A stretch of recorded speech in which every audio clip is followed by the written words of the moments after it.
Another messenger, old Dolon, a veteran officer, a trusty man and fine and honest.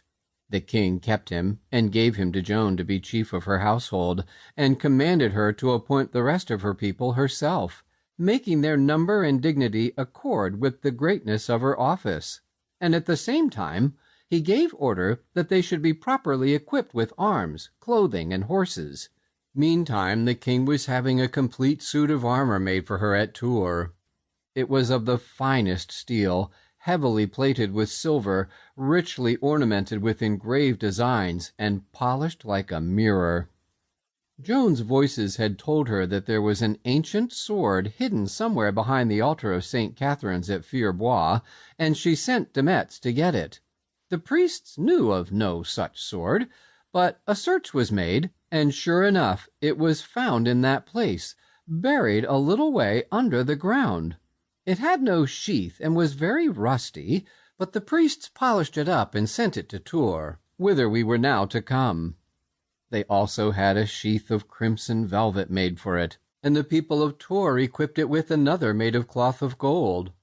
But Joan meant to carry this sword always in battle, so she laid the showy sheaths away and got one made of leather. It was generally believed that this sword had belonged to Charlemagne, but that was only a matter of opinion. I wanted to sharpen that old blade, but she said it was not necessary, as she should never kill anybody, and should carry it only as a symbol of authority. At Tours she designed her standard, and a Scotch painter named James Power made it. It was of the most delicate white boucassin with fringes of silk. For device it bore the image of God the Father, throned in the clouds, and holding the world in his hand.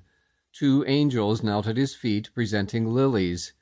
Inscription, Jesus, Maria. On the reverse, the crown of France, supported by 2 angels.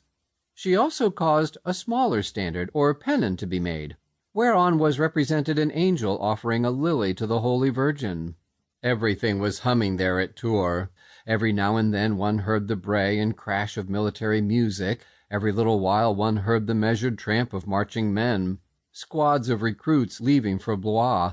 Songs and shoutings and huzzas filled the air night and day. The town was full of strangers. The streets and inns were thronged. The bustle of preparation was everywhere, and everybody carried a glad and cheerful face. Around Joan's headquarters a crowd of people was always massed, hoping for a glimpse of the new general, and when they got it, they went wild.